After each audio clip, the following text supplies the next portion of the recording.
Alright, well, how's it going everyone? My name is John, as you could probably know by my YouTube channel. And today we're going to do a fun video. Um, Late October this year, I entered the drift event, the Townsville drift event. We only have one a year.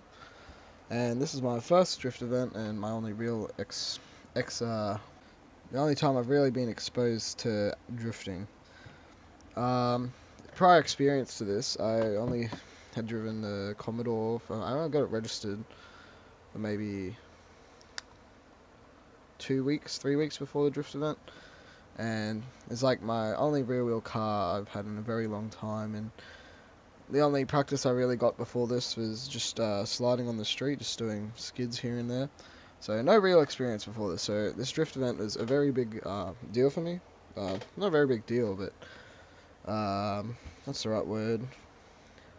Just a very big experience. So it was very, very fresh, very, didn't really know what was going on besides watching some YouTube videos and having somewhat of an understanding in my mind about it.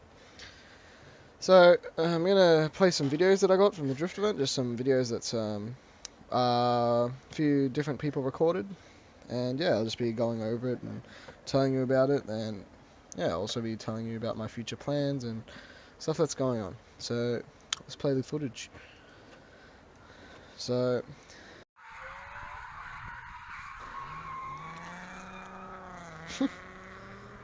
here we are. Oh, that's me at the back there.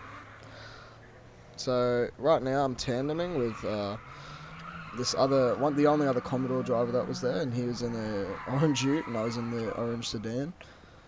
And yeah, in this video there will be a lot of spinning out.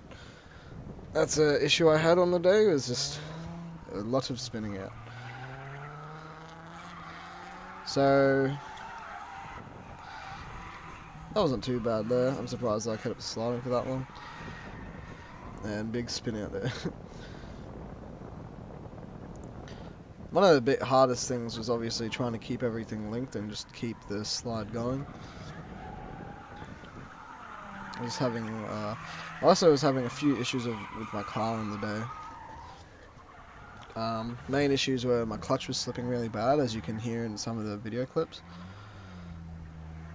I'll just take off a bit fast and try and snap second or something, and you can obviously hear it spin before it grips up in second.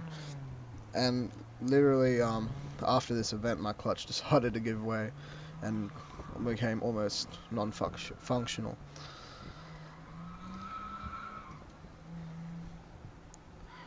And other issues I had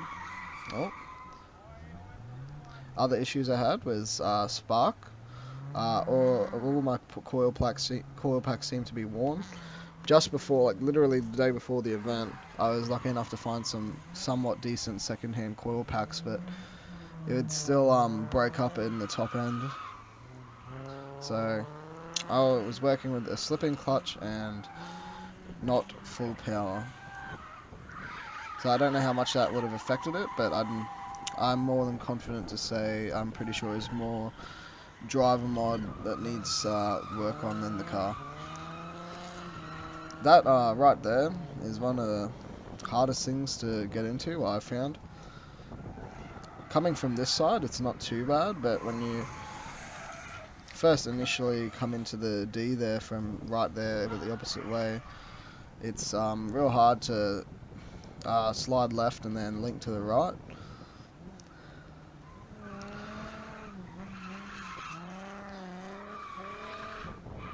Oh, I remember this. I remember getting too game and just kept on trying to mangy, and then I ended up nearly hitting the fucking wall. Oh, I remember this. This was very early on Sunday, I'm pretty sure. And yeah, I was just not having a good start to the day. I'm pretty sure I spin out here as well.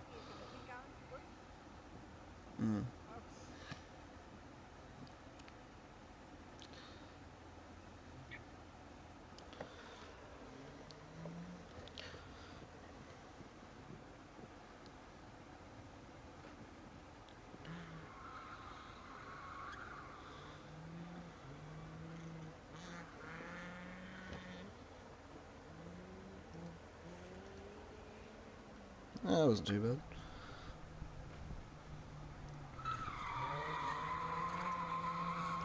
Well, that one was right. Oh, that was alright. I'm surprised I didn't spin out there. I think I ended way too early here. Oh, no. This was very early Saturday, I think, or Sunday. It was early on one of the days, and I noticed that my tyres on the front were already really bad, really old and worn. But if I didn't let them warm up in time, I would just understeer really badly. And I would be dealing with that understeer the whole day just because of how bad the tyres were, but especially straight in the morning. It was very bad, just tyres weren't warm at all. Just sliding everywhere. Try open yourself now.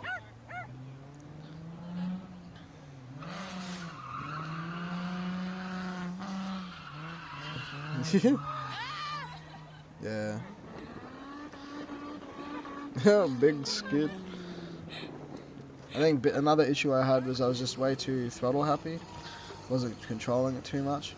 Right here, this was pretty funny. I spun out and reversed into the wall, and I thought this was the end, but nah, luckily I hit a tyre wall just before the concrete wall. But I have a tow ball on my Commodore, and that got stuck and wedged right in between two tyres.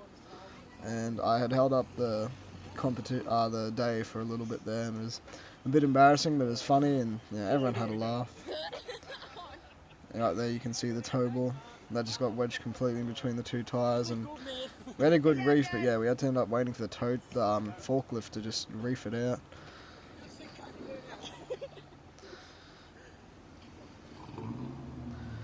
Yeah, I know it might be a strange choice for a drift car, but the Commodore was cheap enough, and you know, if I ever hit anything or break anything, parts are cheap as.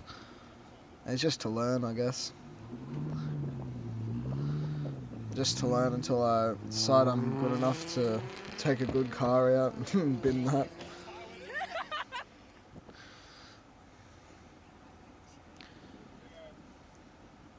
But I don't know, I think the Commodore has a lot of potential.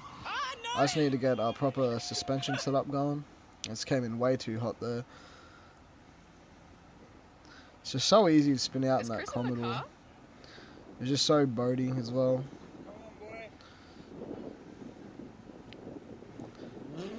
So right now I've got a passenger, Chris Weiler, and yeah, Commodore is not loving it. As you can see there, the front tyres once again just understeering, it's not gripping. Very hard. It's just either I baby it and worry about understeer, or I fucking sling it real hard and then hopefully it kicks out enough so it doesn't understeer and oversteers.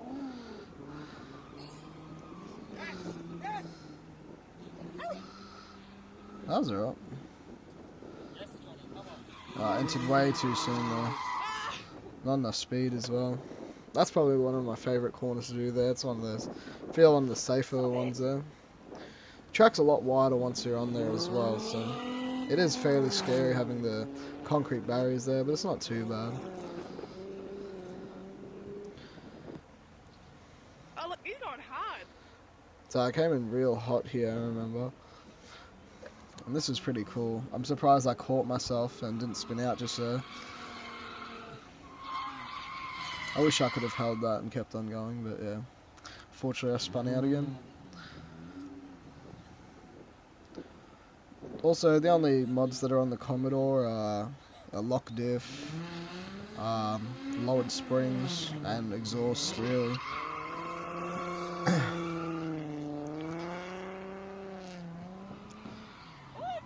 Oh, dang, that would have been so cool if I linked that.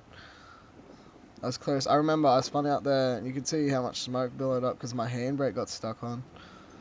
And I'm very surprised as to how well the stock handbrake held up. I could very much rely on it to always lock up the back wheels, which was really nice. It was definitely much nicer being able to use my handbrake as well, opposed to not having a handbrake at all. It would be nice having a hydro set up, but this car is registered, so just having the handbrake work is fine enough for me.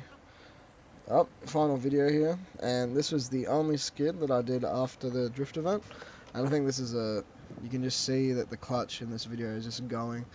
You'll see I try to do a skid in the driveway and lead it to the road, but yep, just slip, then it grips in.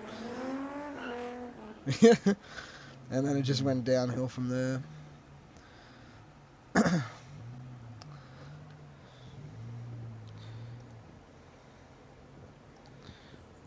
And I also have a video somewhere. I just got a video here showing how bad the clutch was. So yeah, enjoy. So I'm just cruising in my Commodore, and I just wanted to show you guys how fucked my clutch is. So I'm in second gear and just cruise along, and I'll jab my foot. And yeah, that was in gear, not me putting my clutch in, so she's slipping quite a bit. Not too good. Yeah, so that was my review on the drift day from 2018, late October. Apparently we're going to be getting more events next year, which will be very exciting, and be a chance to improve myself a bit more, and be able to do it legally as well. But yeah, I really want to be able to get better, and if I can prove myself to get better in this platform that I'm working with, the Commodore, I think it'll be a very good stepping stone, I guess, you know, because I could get a much better platform like a Sylvia or a Skyline or something like that. But I wouldn't want to do that, as you know, money's tight as it is for everyone. And I know if I can drift a Commodore, I feel like drift anything else really. Yeah, so hopefully I don't know how many mods I really want to do. I might get Chris to help me with a cut and shut system, get some more lock out of it. But other than that, I don't think I really need anything else.